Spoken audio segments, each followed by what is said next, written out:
vamos a intentar hacer de esto lo más parecido a un taller. Y la idea es descubrir palabras, descubrir por qué algunas palabras nos resulta fácil decirlas y por qué hay otras palabras que nos cuesta tanto trabajo decirlas en público.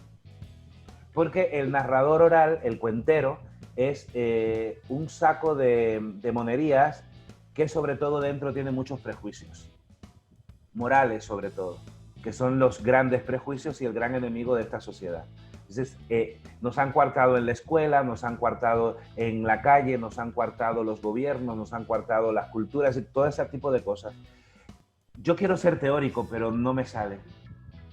No me sale ser teórico porque también soy cabaretera.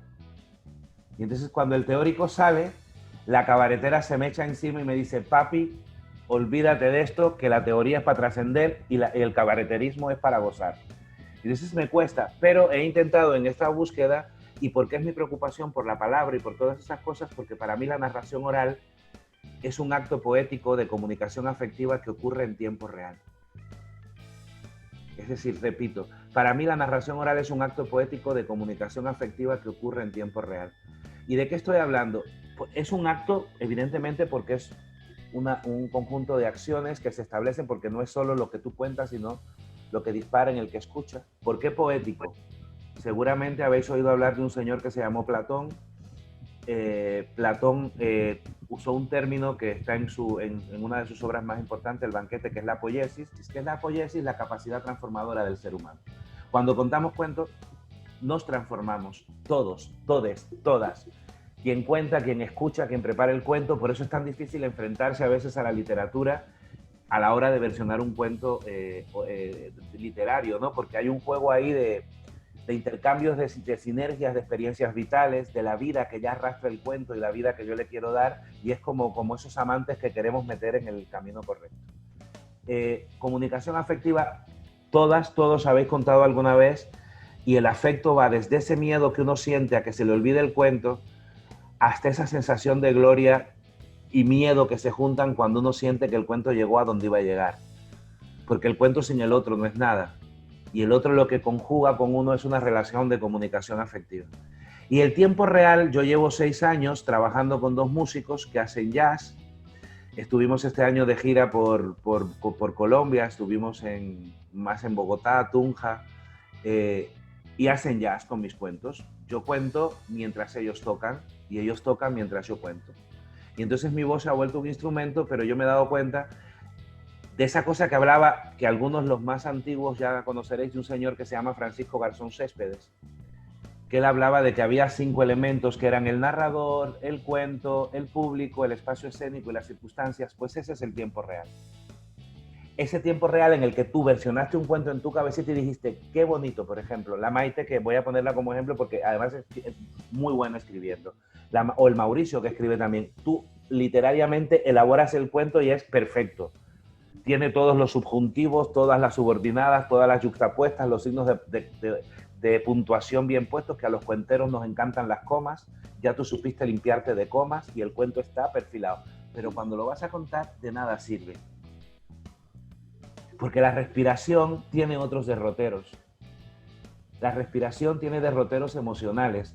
Y la puntuación, los derroteros son convencionales, son convenciones para que todo el mundo, cuando lea García Márquez en La Pampa o en La Mancha Manchega, pues entienda García Márquez. Pero si un ribachero o un caribeño cuenta García Márquez, no lo va a contar como un chileno, ni como un paisa, ni como un cubano. Porque hay maneras y modos de decir. Y esos modos vienen condicionados por esos miedos que están en nosotros y que nos vuelven en seres morales y verticales, y en esas palabras a las que no le tenemos miedo y que recurrimos a ellas de manera permanente. Hay palabras que yo, por ejemplo, ya no le tengo miedo, y seguramente, por ejemplo, la palabra culo. Decir culo en Cuba es fácil, pero escénicamente es una burrada. Sin embargo, decir culo en España es lo más natural del mundo. Entonces llegas a un contexto donde la palabra deja de tener un valor y tú te la añades, y ahora me ha tocado reinventar la palabra. Yo, por ejemplo, ya no digo coger, no la digo, porque como paso mucho por Perú, donde coger, y Argentina, donde coger es lo único, pues ya me la ha quitado y a veces me cuesta traerla. A veces le digo a los niños de la casa en la que vivo, Mario, toma la cuchara, y el Mario se queda mirándose porque tomar es beber. ¿Cómo me voy a beber la cuchara? ¿Me entiendes? Entonces, pues hay el miedo a las palabras es un miedo que viene condicionado por la moral y la sociedad y las experiencias vitales. Y eso es lo que quiero que veamos hoy. Y se van a presentar, pero solo van a decir el nombre, de dónde sois y qué palabra os hace grandes, libres, únicos y todopoderosos. ¿Vale? Y vais a escribir ahí a vuestro lado esa palabrita que no os atrevéis a sacar. ¿Vale? Listo. Mi nombre, Catherine Paredes, soy de Bogotá, Colombia, y mi palabra es mujer. Luz Marina Arcila, yo no soy cuentera, soy escuchadora. Una gran escuchadora. Y una palabra, Luzma. Oidora. Oidora. Hola, yo soy Michelle Gaspar, soy de Viterbo Caldas, vivo en Armenia y mi palabra es trascendental. Mi nombre es Sara Maya, soy de Medellín y creo que estoy entre dos palabras, amor y mujer, pero no sé cómo escogerlas. Esas, Pues, no sé. Bueno, pues te pongo a mujer también, para que haya conflictos con la Catherine. Vale, seguimos. seguimos. Hola, yo soy Luz Karina Restrepo, soy de Medellín y mi palabra es luz. Maite. Hola, soy María Teresa Gudelo Maite y mi palabra es palabra. Mi nombre es Daniela Villa, soy también Hola. de Medellín. Hola, Guapa. Aldito. Hola, guapa, linda. Mi palabra es dulzura. Soy José María Ibarra de Naucalpan, México, y mi palabra es luciérnaga. Soy Paola Rivadeneira, soy de San Juan de Pasto y la palabra es creadora. Mi nombre es Elizabeth Popou, soy argentina rusa pero viviendo en Medellín y mi palabra es montaña. Hola, mi nombre es Nidia, soy de Dos Quebradas y mi palabra es magia. Hola, ¡Ánimo! yo, Lina, de Pereira, Sí. mi palabra fractal. Yo soy Mauro Quintero, ¿cómo se dice? Pereirano medellinense, pereirano envigadeño, y mi palabra es navegar. Hola, yo soy Heidi Ayarbi, soy de Nevada en los Estados Unidos, pero vivo en Pereira, soy colombo-americana y mi palabra es gringa. Hola, ¿cómo están? Mi nombre es Ana Mazo, soy de Ibagué, vivo en Medellín y mi palabra es yuarta. Mi nombre es Gloria Liliana Betancourt, soy de Cartago, pero vivo en Dos Quebradas y mi palabra es sol. Hola, buenas tardes a todos y a todas. Mi nombre es Johan Nieto y mi palabra es familia. Soy de Pereira. Yo soy Jorge Ambrosio Villa, soy de Medellín y mi palabra es tablas. Yo no soy, pero mi nombre es Nelson y la palabra es observar. Bueno, mi palabra es agradecimiento. Hola, mi nombre es Miguel Ángel Montoya Martínez, soy de Pereira y mi palabra es creatividad. Mucho gusto, Miguel Ángel. La idea es la siguiente, si nos ponemos a pensar en la palabra que nos gusta y en la palabra y no sé qué, pues a veces vamos a palabras más pretenciosas y que muchas veces no tienen que ver realmente con lo que sentimos. Y eso tiene mucho que ver con, a la hora de contar el cuento, muchas veces nos dificulta contar el cuento porque queremos hacer literatura oral, o ese término que se llama oralitura. Y no hay que buscar palabras rimbombantes, sino palabras precisas, palabras certeras, palabras que digan de un plumazo, o que en el contexto se enriquezcan y que puedan decir el cuento. Porque el fin último no es decir palabras bonitas, sino decir palabras honestas. Entonces muchas veces buscamos palabras por la carga ideológica, por la carga afectiva, por la carga poética, por la experiencia vital. Y ese filtro como punto de partida está bien, pero luego hay que volver a tamizar y hay que volver a filtrar. Porque una de las cosas, y os lo digo yo, que muchas veces me tengo que prohibir mi palabrería interna para poder llegar a la gente, ¿no? porque a veces como buen cubano, pues la cabeza la tenemos llena de pájaros y se nos va el santo al cielo. Entonces, hemos escuchado palabras de todo tipo, palabras que tienen que ver con la identidad de género, palabras que tienen que ver con la experiencia vital, palabras que tienen que ver con el miedo, palabras que tienen que ver con la palabra en sí. Es decir, para elegir una palabra, para elegir el vínculo, el apego con una palabra, suceden muchas cosas. Y una de las cosas que sucede también es la fonética. Si miramos las palabras casi todas, si hacemos ahora como una especie de mantra con todas las palabras, vemos que casi queda un poema. Mujer, oidora, trascendental, mujer, luz, luciérnaga, dulzura, montaña, sentimental, magia, fractal, navegar. Y de pronto, ¿por qué? Porque vamos casi siempre buscando las palabras por su sonoridad. Porque lo primero que enamora de una palabra es el sonido. Y para que la palabra fluya, ese sonido tiene que estar habitado por lo que somos, por el camino vital que tenemos. Yo os voy a proponer un ejercicio de escucha, ¿vale? Yo os voy a contar algunas historias. Y cuando terminemos de escuchar esas historias, yo os voy a pedir que encendáis otra vez la pantalla y vamos a hacer un ejercicio con esa historia, ¿vale?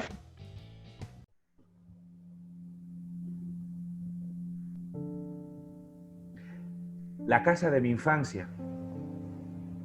Mi única casa era alta, muy alta. Tan alta que desde el suelo solo mi madre veía las arañas que llenaban de trampas los altísimos rincones del techo. Y digo techo porque así llamaban los adultos aquel telón lleno de remiendos y agujeros por donde el sol jugaba a convertirse en estrellas. Y las estrellas, por las noches, se disfrazaban de luciérnagas, de cocuyos, que así es como se llaman en el Caribe. Si llovía, mi casa era el aguacero. Desde el techo caía la llovizna y pegadito al suelo aparecía un río que de lado a lado atravesaba la casa de mis juegos solo para que mi madre se pusiera nerviosa, perdiera la cordura y mi hermana y yo viéramos pasar el agua subidos en la cama y escondidos debajo de una sombrilla roja con la que mi madre nos protegía del catarro. Vente, lluvia, a mi cama, que yo te velo. Debajo de mi almohada te invento un cielo. Vente, lluvia, a mi lado, que tengo el sueño. Yo soñaba ser poeta y me gustaba la música de la lluvia. Me gustaba el golpe de la lluvia en el suelo, en la pared, en el techo, pero cuando llovía, cantaban las ranas. Y mi hermana se moría de miedo y le pedía a mi padre que acabara con ellas. Entonces yo me moría de tristeza cuando mi padre salía sigiloso para acabar de un golpe la alegría con que las ranas llegaban a mi casa pensando que en aquel lugar nacía la lluvia. Solo la tristeza de mi madre me hacía saber que aquello no era fiesta. Y cuando salía el sol, cuando escampaba, el suelo era de tierra. Por culpa de la humedad los muebles se pintaban de blanco. Mi madre se quitaba los zapatos y descalza iba limpiando el suelo por donde caminábamos, mientras mi padre sacaba el agua nueva de la cañada para limpiar el cauce del río en que crecimos. Aquella sí era una casa. No tenía un jardín con girasoles y se volvió un infierno si llegaba el diluvio, pero entraba la luz. Y la luz, en las noches, salía por los huecos para llamar la atención del que pasaba. Solo tenían tiempo exacto las comidas. El resto de las horas se juntaban entre carcajadas, juegos, canciones. Nunca nos faltó la ternura. Y mi abuelo guardaba su caballo en el mismo cajón donde mi madre guardaba las almohadas. Por eso mis sueños eran tan divertidos. Hasta aquella casa todo llegó sin permiso. El café de Mayo, la zambumbia de Nana, el gato de Mariquita, la risa de Sofía, las gallinas del mundo entero que se morían de amor por el gallo de mi madre. Porque todo cabía en mi casa. Por eso era tan linda con su vejez, con su color de casa campesina, con sus olores a humedad y sus lagartijas. Porque todo cabía allí. Mis sueños, los hijos de una gata perdida, la risa de mis primos, los juguetes que se morían de envidia guardados en sus cajas y aquellos libros con los que mi infancia de niño campesino entró paso a pasito al mundo y que una vez la lluvia se los llevó consigo, porque en casas mejores los niños no sabían ni de cuentos ni de magia. Aquella casa pobre y vieja que custodiaba mi padre, sentado siempre en el portal. Mi padre extraño. Mi padre y sus mitades. A veces se levantaba a mitad lluvia y mitad sol y a mediodía en el portal de mi casa había un arco iris. Otras veces se levantaba a mitad silencio y mitad ruido y a las 5 de la tarde en el patio de mi casa una orquesta. Era raro mi padre. Siempre dividido, siempre partido, siempre mi padre y sus dos mitades. A mí cuando más me gustaba mi padre, y yo sabía que era él porque le miraba la hondura de sus ojos, eran esos días en que se levantaba mitad pájaro y mitad árbol.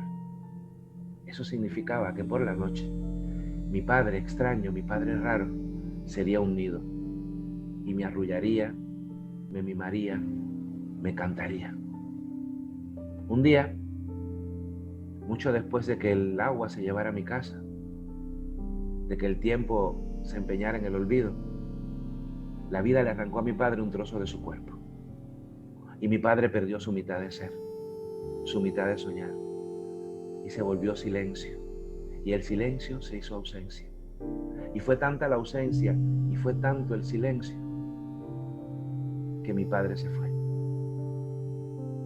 El día en que mi padre se fue, yo me quedé definitivamente sin arcoíris, sin música y sin nido. Y para consolarme, no tuve otro remedio que aprender a cantar. A la rueda, rueda, color membrillo, donde nace la luz, tengo un castillo. Tengo un castillo verde, violeta, con un puente naranja y una veleta. Una veleta roja que es bailarina, y si llueve se moja, no lo adivina. Un castillo que vuela y en sus almenas 3 niñas corretean, cantan y juegan mis ilusiones para inventar castillos, sobran razones. Y si te faltan sueños, ven a la rueda. Arcoíris de luz que no te deja solo si crees y cantas que en mi castillo nacen las esperanzas. A la rueda, rueda, color membrillo, donde nace la luz, tengo un castillo. Abrimos ventanas. Abrimos ventanas. Entonces yo ahora quiero que como mismo habéis elegido una palabra preferida, habéis elegido una palabra que os cuesta decir, yo quiero que penséis en una palabra que estos textos, todos míos, os haya evocado. ¿Qué tocó mi voz, qué tocó mi historia en vosotros que despertó esa palabra? Y vais a contextualizar esa palabra, pero en esa cosa que muchas veces no nos atrevemos a sacar y que es la memoria emotiva, el recuerdo. Y vais a escribir un texto chiquitito en torno a esa palabra, muy chiquitito el texto, ¿vale? Os escuchamos, vamos a escuchar todo. Empezamos por orden. Vale, Maite, es todo tuyo. Bueno, yo con lo que contaste evoqué a mi papá. Una historia muy, pues bueno, voy a leerlo. Cuando papá murió, el cielo rompió en llanto. Yo me sentí pequeña y mis lágrimas se ocultaron de vergüenza. Eran insignificantes para expresar tanto dolor. Él también era 2. Era ogro y niño, grito y caricia. Eso fue lo que alcancé a escribir. Y sí, me recordó como todo eso, la lluvia, mi papá, la relación entre los dos y como esa incapacidad de llorar cuando él murió. Vale. Ahora quiero, Maite, que me lo cuentes, no lo leas, visualízalo y nárralo. Incluso cierra los ojos y cuéntamelo desde dentro.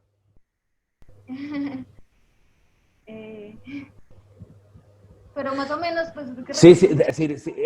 Quiero que me lo digas. Quiero que olvides que una vez lo escribiste e intenta sacártelo. Por eso respira hondo, baja. Hay una cosa importante que lo conoceréis mejor que yo la mayoría, que se llama diafragma.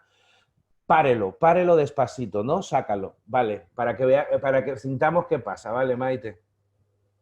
Que tú puedes.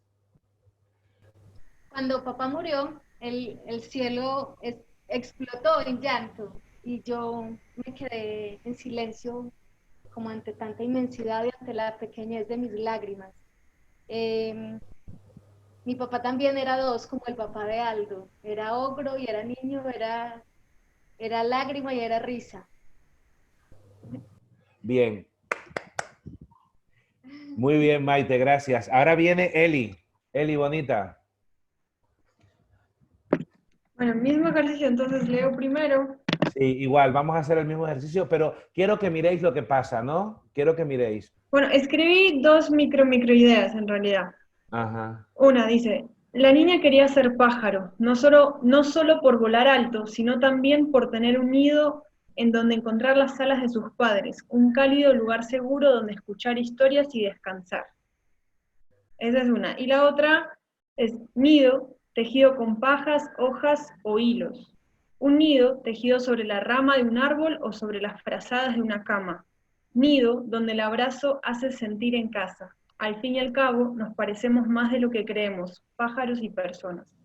Vale, ahora te la voy a poner más difícil, porque si os habéis fijado en los textos, son muy complementarios los dos, ¿no? Y en uno está el personaje, como diría Rodari, en uno está el personaje sujeto, que es la niña, y en otro está el personaje objeto, que es el nido, ¿no? Quiero que me improvises una historia oral con esa niña y ese nido. Si respíralo, no importa, es decir, una de las cosas que hay que aprender de la tradición oral es que si tenemos claro de dónde nos brota la historia, el valor se va añadiendo en la medida que se cuenta. No podemos aferrarnos a la perfección porque eso es precisamente una de las cosas que nos amarra la voz. El querer ser perfectos a la hora de contar es lo que te obliga muchas veces a declamar en el escenario porque quieres repetir el texto como te lo aprendiste o como lo construiste y ahí es donde se rompe esa barrera. ¿Vale? Vamos. Bueno, improvisado. Ya. Una noche la niña se fue a dormir sola, con frío, y esa noche soñó con el nido de los pájaros, esos nidos que se tejen entre ramas y hojas en las ramas de los árboles. A la noche siguiente llegó su papá de un largo viaje, y de repente ella sintió que esas frazadas eran como las ramas y las hojas de aquellos pájaros, y se sintió muy a gusto, abrazada por las alas de su padre, con quien le contaba las historias. Esa niña se dio cuenta que quería ser pájaro, no solo por volar muy alto, sino por tener un nido a donde llegar, ser abrazada y escuchar historias. Muy bien. Luz, pasamos a Luz. Listo, yo tengo nostalgia. Recorría las calles empedradas, sus casones viejas de grandes y coloridos portones altos y sus balcones floridos. Ante las miradas ocultas tras las cortinas, develaban la incomprensión que les infundaba miedo. Yo caminaba segura de mí con mi largo vestido. Me dirigía a la iglesia, a pesar de los muertos cubiertos por mi velo blanco. Uf. Muy bien. Ahora quiero que me lo cuentes. Las calles eran empinadas y llenas de muchas piedras grandes. A los lados se veían grandes casas coloridas, de balcones hermosos con muchas flores colgando. Tras las cortinas se asomaban algunos ojos curiosos que querían salir a verla. Y ella, segura de sí misma, caminaba con su largo vestido blanco de una cola gigantesca. Seguía segura a pesar de todo. Llegó hasta la iglesia y allí su velo cubría a todos los muertos que habían alrededor. Cambiazo, ¿no? Sí, tremendo. Vale. Bueno, vamos. Bueno, yo, chico, mira, ya que coincidió con la palabra, ¿dónde está Chema? Chema, te voy a pedir que cuentes, porque además como es el mexicano, tenemos la Argentina, vamos a escuchar otras escuchas. Y entonces yo le voy a pedir también a Chema, ¿dónde está Chema? Que te me has perdido. Acá estoy, por ahí ando. Bueno, escribí 3 cosillas. Lo primero que escribí, la palabra fue pradera. Y es pradera abierta que destila cielo cuando amenazan las nubes con barrer. Vale.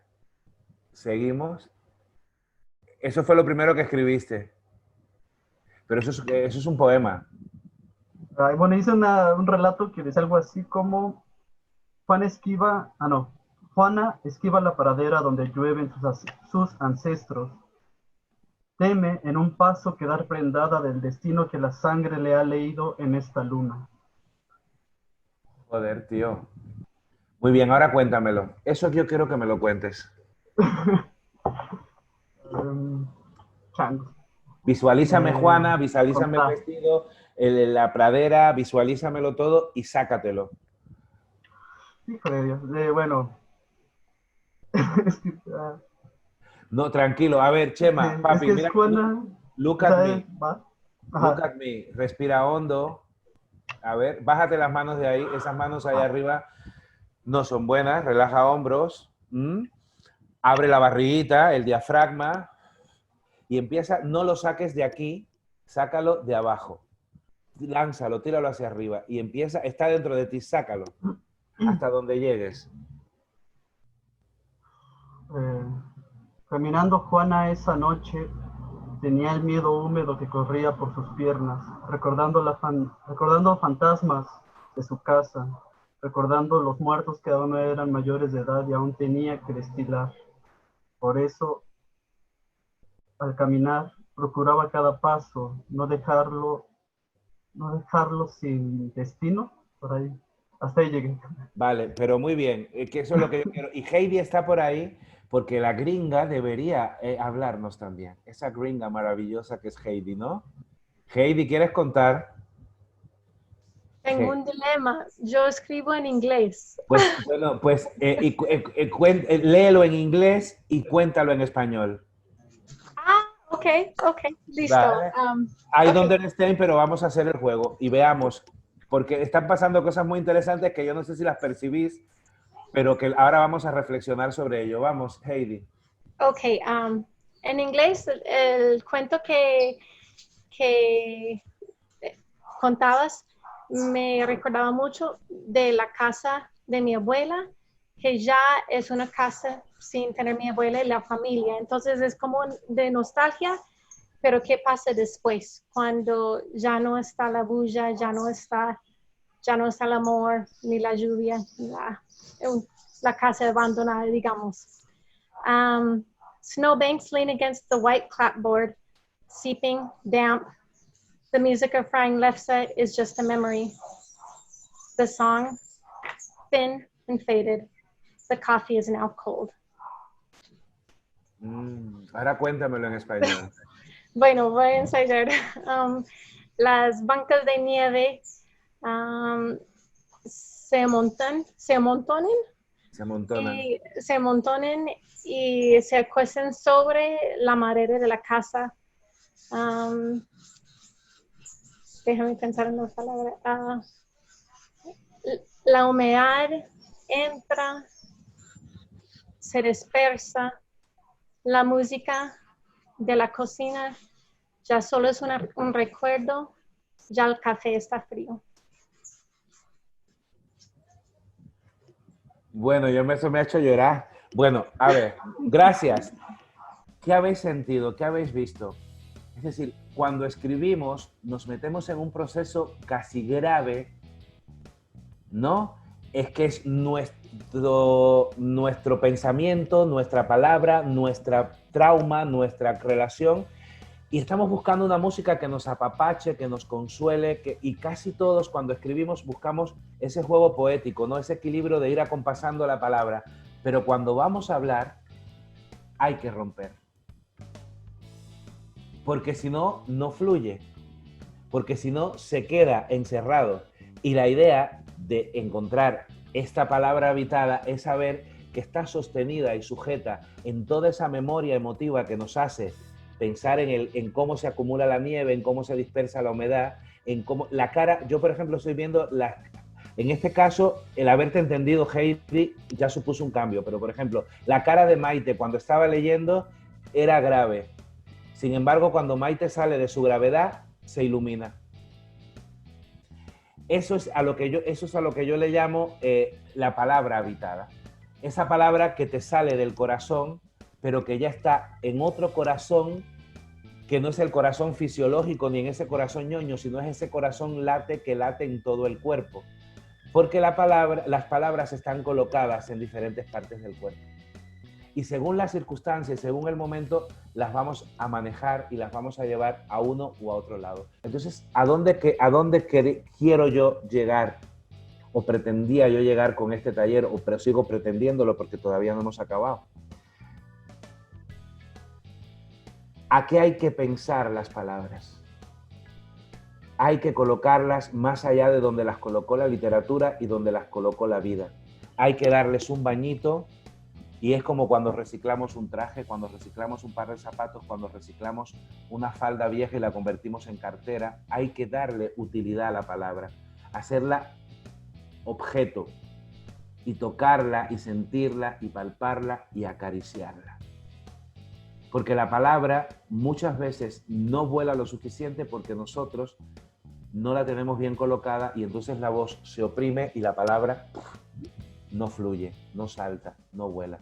Es decir, a veces hay que sanar las palabras, porque hay palabras que llegaron a nosotros enfermas y muchas veces no nos atrevemos a nombrarlas porque están enfermas.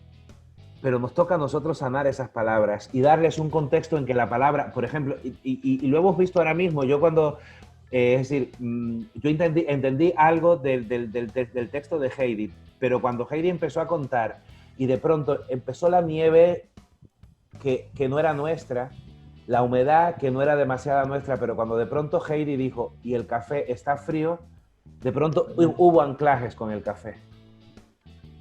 ¿A qué me refiero? De pronto esas palabras de ella se vuelven un soniquete en nuestra memoria, existen. Porque la palabra que tú nombras no es solo porque le estás nombrando tú, la resignifica el que la escucha. Pues el ejercicio ahora era muy curioso, porque ahora sí quiero que contéis todos. Pero no quiero que escribáis. No quiero que escribáis. Quiero que estructuréis. ¿Por qué? Porque una de las cosas que nos frena a los narradores es el texto. Porque a veces queremos apegarnos al texto y lo importante del texto muchas veces son las estructuras que lo sostienen, lo que va detrás. Eso que es imprescindible en el texto. Entonces a veces estamos más pendientes de todo si tenemos... Entonces yo quiero que ahora, con la palabra a la que le tenéis miedo, quiero que dignifiquéis esa palabra con un texto oral, no con un texto escrito. Quiero que arméis un texto chiquitito, estructuréis y digáis, bueno, mi palabra es noche. ¿Cómo yo puedo resignificar la noche para que sea hermosa y no sea miedo? Y eso lo vamos a contar. Pero no a leer, a contar. Y esta vez sí vamos a contar todos y todas. Como mismo nos presentamos al principio, los voy a dar 5 minutillos para que os preparéis el discurso. Y luego en cámara y vamos a ir uno y mitad, y vamos a escucharnos y vamos a ver qué pasa con la escucha. Bueno, Odio es un niño chiquito y travieso, que le gusta quitarle el sueño a las personas que le interesan. Simplemente lo hace porque alguna vez no le dieron lo que necesitaba. Abre ahora para que vean los aplausos. Bueno, seguimos. ¿Quién quiere? ¿Quién quiere seguir? Vamos a darle ritmo a esto, como en la presentación. Mi palabra era objetivo, pero pensándolo en el objetivo específico que me atormentó tantas veces cada vez que tenía que redactar un proyecto. Entonces, pero en el relato la cambié por objeto. Listo. Tenía por objeto cruzar hacia el lado invisible del horizonte. Cuando llegó al borde, se regó de esencias. Y ya. Eso es todo. Bien. Pero dilo con objetivo ahora el texto, dilo otra vez con objetivo. No pongas objeto, di objetivo. Tenía por objetivo cruzar más allá del lado invisible del horizonte. Cuando llegó al borde, se regó de esencias. Cambia mucho. Piénsatelo. Piénsatelo. Muy bien. ¿Quién viene ahora? Michelle estaba levantando la mano por ahí. Yo. Bueno. La palabra que se me dificulta para tratar en escena o en algún momento es la sensualidad. Entonces, podría decir, tapada hasta el cuello, rodeada de todos los que le decían que era un amigo más, una persona más, pero que nunca, nunca, nunca era esa mujer deseada.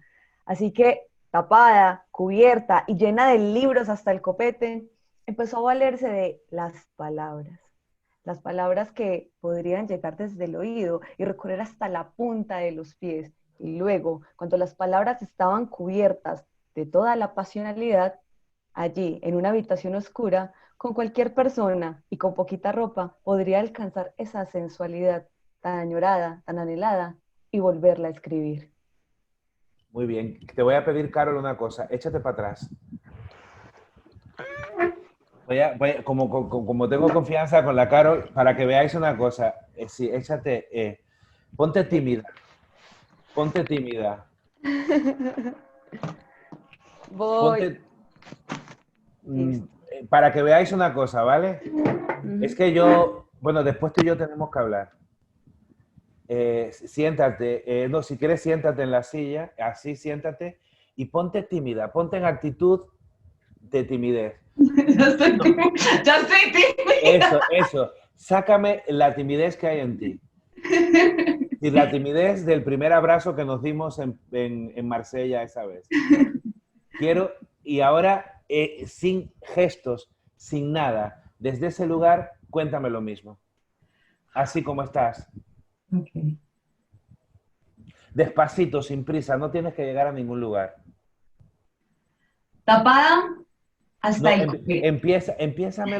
Empiézamelo como si estuvieras en una celda de monje. Me dice, chiquitito, bajito, no me empoderes, no hay poder, hay miedo a la sensualidad. Ok. Tapada hasta el cuello, rodeada siempre de todos los que le decían que era un amigo más, esa mujer que nunca iban a desear.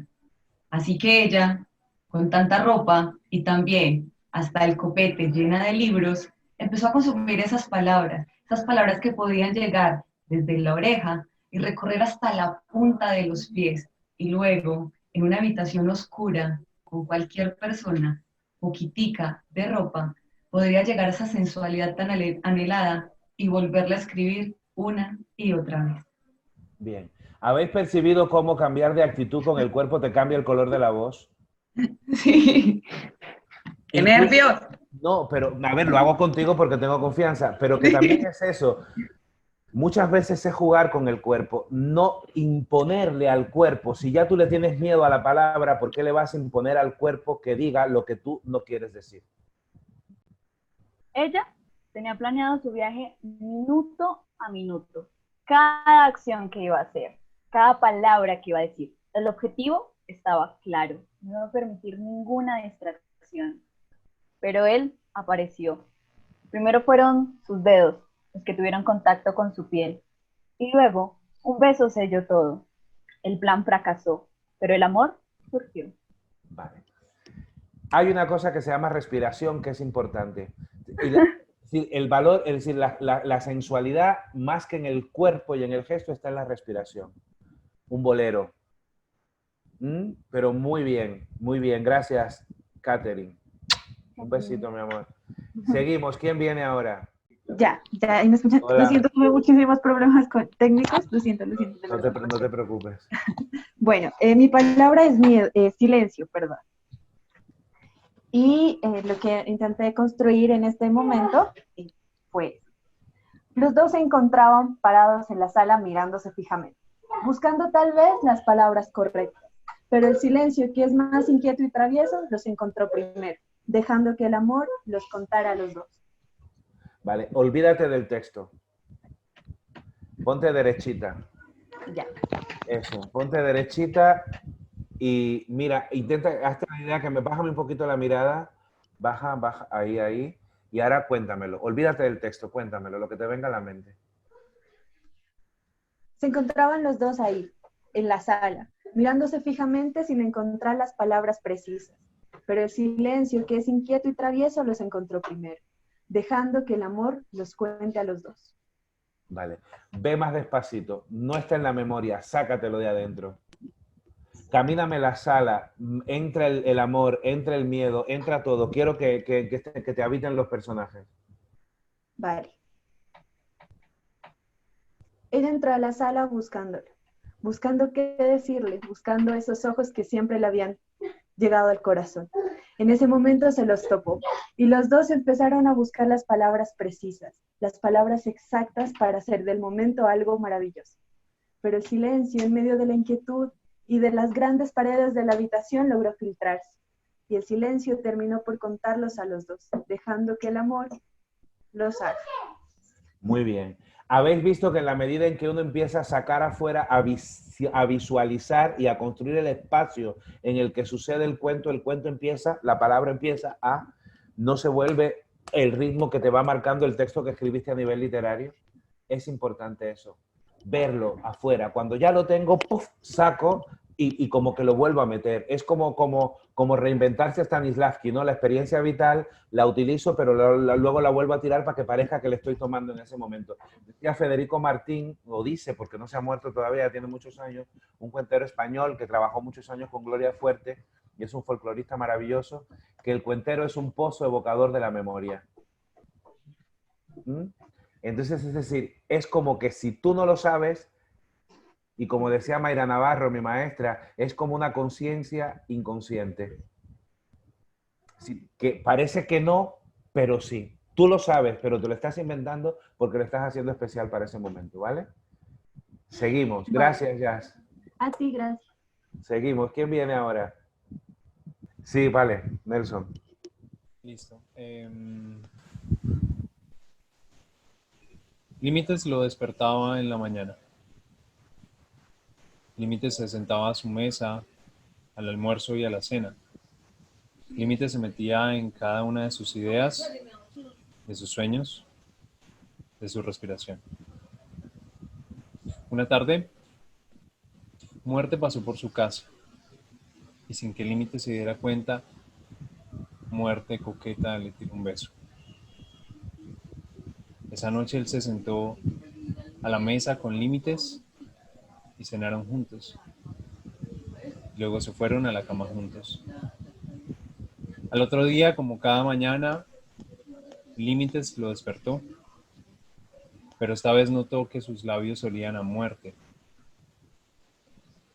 Entonces Límites se paró de la cama, hizo sus maletas y se fue a vivir a la casa del enfrente. Y desde ese día lo ve pensar, soñar, vivir. Muy bien. Habéis visto cómo Nelson es un tipo muy cerebral. Nelson tiene una cabecita muy bien amueblada. Yo lo conozco mucho. Pero habéis visto cómo cuando empieza la estructura del cuento empieza como a caminarlo, a pasearlo. Cuando estaba en la poesía iba como más metidito a la memoria. Muy bien, papacito. Gracias. Seguimos. ¿Quién viene?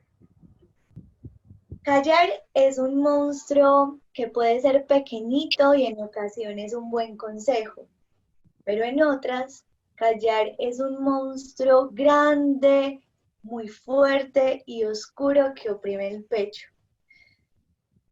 Con este monstruo no sé dónde más ponerlo que en una flor, en un tulipán que lo guarde. Y ya, no sé más qué decir. No, está bien. Ahora, Sarita, confiar. Hay que confiar en el texto. El texto ya trae una verdad. Y eso es importante. Hay que confiar tanto en el miedo como en la certidumbre. ¿Sabes? Los miedos también son nuestros. Y si visualizas el final, es súper bonito. Pero es muy bonita la imagen del tulipán que se cierra y que recoge. Es muy bonita. Trabájalo porque ahí hay un buen cuento. No, muchas gracias. Ahí hay un buen cuento. Vamos, seguimos. Bueno, Gracias. ¿Quién viene ahora? yo. Hola. Eso. Bueno. Lina. La palabra difícil para mí, te quiero. Vale. Entonces me quedé como pensando, te quiero. Escribí algo, ¿lo puedo leer? Bueno, preferiría, como te cuesta tanto y veo que estás... Análisis del cuerpo. ¿Habéis visto cómo entró Lina? Entonces, como yo sé que Lina está así, pues vamos a dejar que lea. Ok. Te quiero no es un deseo. Te quiero no es una palabra sencilla. No es un te amo. Es un afecto, un caluroso abrazo. Un poco quedo, un poco llano, pero te quiero. Te quiero es la palabra que no regalo como quien regala un dulce. Está cerca, muy cerca al corazón y también puede estar muy cerca al olvido.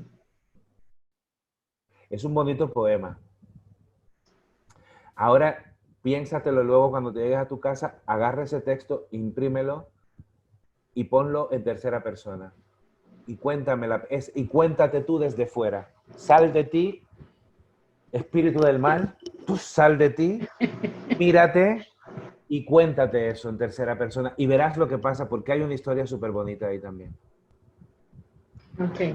Y puede ser una historia muy curiosa sobre el tema de los afectos, de esa necesidad que tenemos los latinos de estar siempre queriéndonos, y me parece que puede haber pero mírala desde fuera, sácala, apártala de ti.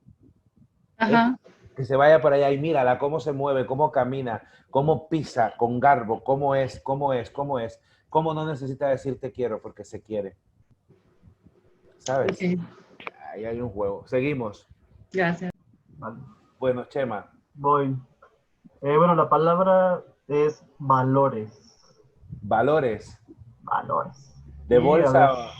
No, de los moralinos, tú sabes. Va, 2, 3. Ese año en que el ciclo escolar comenzaba justo al fin del verano y al comienzo del otoño, Martín comenzó la secundaria. Secundaria que su madre había elegido por recomendaciones de los vecinos y vecinas, de amigos, y de que muchos hijos iban ahí. Entonces, el primer día en que fue Martín a la escuela, a la primera hora le tocaba orientación. No sabía qué era, estaba entusiasmado. Era un puberto que estaba con ganas de aprender, así que orientación, ¿hacia dónde iría? La primera clase le fue fatal. Escuchó todo lo que eran los valores, pero más allá de que ayudaran a que la persona creciera, eran valores que juzgaban, valores de fanáticos religiosos que él no entendía cómo había acabado en esa escuela. Sin embargo, escuchando todo el odio que destilaban, escuchando cada palabra y cómo uno debía actuar y debía juzgar, decidió que esos valores habían cambiado su vida, porque ahora él sabía lo que quería hacer, destruir esos valores fascistas. Fin. Bueno. A ver, la historia puede ser interesante.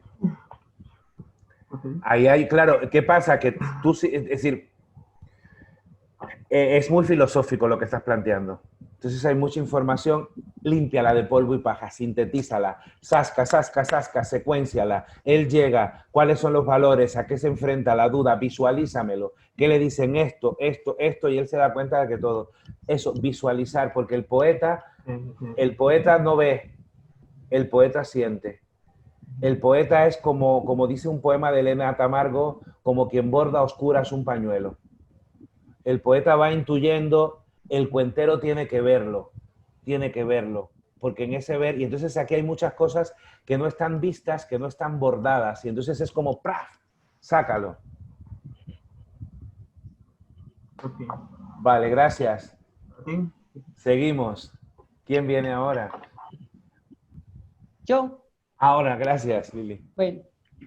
Bueno, escuchándolos a todos, siento mucho susto de lo que voy a hacer, pero pues soy osada y me voy a atrever. Lo que yo tengo pensado con mi palabra, no creo que sea un cuento ni un poema. Yo creo, analizando de acuerdo a todo lo que he escuchado, que más parece una obra de teatro. Bueno, mi palabra es tan difícil para mí que me tiene temblando. No me gusta para nada. Y no sé cómo ponerla en tercera persona. Es muy difícil para mí esta palabra, entonces la voy a decir como me imagino. Bueno, la palabra es un color y es el color rosado. Bueno, entonces empiezo. Hola, Lili. Hola, ¿cómo estás, María? Te presento a mi bebé. Ay, una niña tan frágil, tan tierna. Te felicito. Hola, Pepe. Uy, ¿por qué estás tan guapo hoy? ¿Será tu camisa? Te ves decidido, fuerte. Tengo en mi casa una botellita de vino rosado sin destapar, delicioso. ¿Nos la tomamos? ¿Ya? Perdóname, Lili.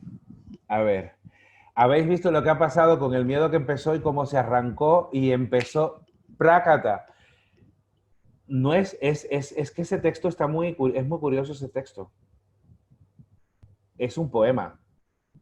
Es un poema, es un poema. Es un buen poema ese texto. Habría que verlo luego y cortarlo, pero también puede ser un cuento.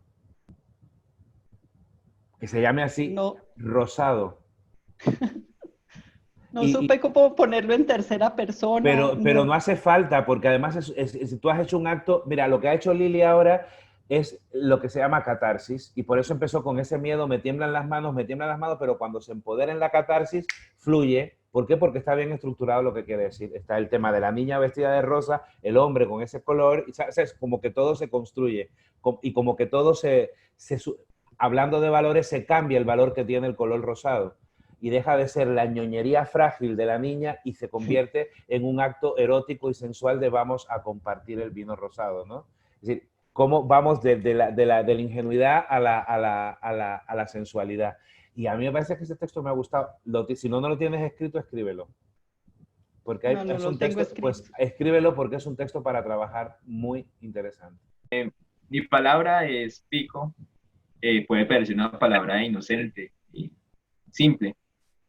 El pico es eso que la mamá te da cuando despiertas, cuando llegas a casa. Es ese momento cuando estás tranquilo y es lo único que necesitas y estás ahí, necesitando solo eso. Es una palabra muy tranquila, algo muy inocente, pero cómo eso puede convertirse en un trauma que queda para toda la vida. Estamos en un lugar de diferente cultura, Coquimbo, Chile. Es donde mi mamá le dice a mi hermano inocentemente, oye, ven, dame un pico. Todo el mundo se ríe, las personas que están a nuestro alrededor se ríen, nos señalan, y nosotros solo estamos pidiendo un beso. Es algo completamente normal.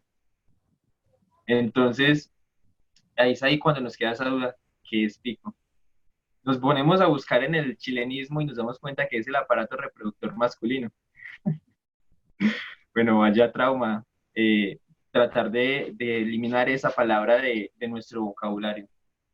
Pero bueno, ya estando en este lugar tan bonito de Pereira, me doy cuenta que no me importa el significado que tengan otros países o el significado que le den otras personas. Siempre que llego a casa, le pido a mi mamá un pico. Es muy bonita esa historia, pero hay que armarla. Esa historia es muy bonita, porque es una historia sobre el reencuentro con la raíz. Y es una historia que es lo que nos pasa a todos los que emigramos a la hora de aprender y asimilar.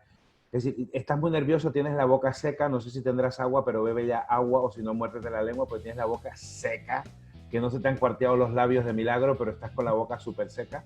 Pero esa historia trabájala porque es una historia bonita. No la justifiques, porque estás todo el tiempo justificando. Visualiza secuencias. Cada mañana mi madre me pedía un pico y al volver de la escuela un pico. Aquel día en Coquimbo, mi madre le dijo a mi hermano, ¿me das un pico? Y todos se rieron. Hasta mucho después yo no entendía el significado de la palabra, pero no me importa. Ahora he vuelto solo, track y cierras. Y hay un círculo ahí con el tema de la memoria emotiva. Pero no lo justifiques. El cuento no se explica, se regala. Si tienes la estructura clara, pero ahí hay una historia muy bonita de contar. Bueno, bueno chicos, chicas,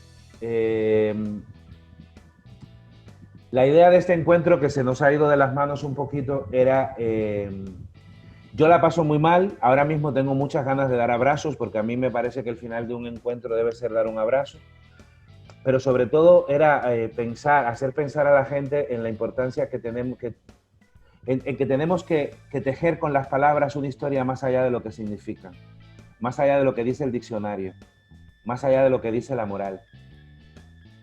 que hay que construir con las palabras porque las palabras son seres vivos que nos habitan. Y somos esos seres que le dan a la palabra cuerpo, ala, vuelo, anclaje. Y que a veces a las palabras a las que les tenemos miedo, vienen condicionados los miedos no por nuestra experiencia de vida, sino por la experiencia de vida de los otros que nos la heredaron así ya malversada, manoseada, prostituida, remendada, mal surcida, mal planchada, ajada, sucia, hecha jirones. Y el final de esto era dos cosas importantes para mí en la cuentería. Hay que volver a la poesía.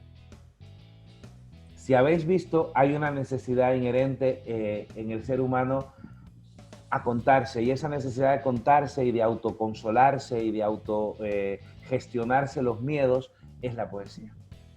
Entonces, para que la palabra, cuando brote de nosotros y llegue al público, tenga halos y alas, debe estar habitada por la poesía. Juguemos el juego de leer poesía. Yo siempre le digo a la gente con la que he trabajado, hay que leer tradición oral para conocer las estructuras. ¿Qué es una estructura oral? Lo que intenté hacer con Chema cuando contó la primera vez, quítalo acá, ponlo acá. Hay que leer narrativa, cuento, novela, para aprender lo que son los universos, para descubrir otros universos poéticos que a veces están en nosotros y no saben por dónde salen. Y hay que leer poesía para encontrar el vuelo. Es decir, no siempre el que escribe poesía la escribe para ser editado o para ser publicado. La poesía es un acto de consolación, es como un acto de crecimiento interno. Entonces vamos a jugar el juego de leer a los poetas y de contar a los poetas. Y eso, que gracias por jugar, gracias a todos. Ahí me tenéis, yo soy muy llorón, ya estoy a punto de echarme a llorar. E insisto, gracias al Colombo, gracias a Ani, y que cualquier cosa que necesitéis me llaméis, me escribáis, y que por aquí andamos. Y ya sabéis que nos vemos en el camino, que las piedras rodando se encuentran. Y a contar, y a escribir, y a sacarse para afuera todas las palabras con miedos que necesitan alas.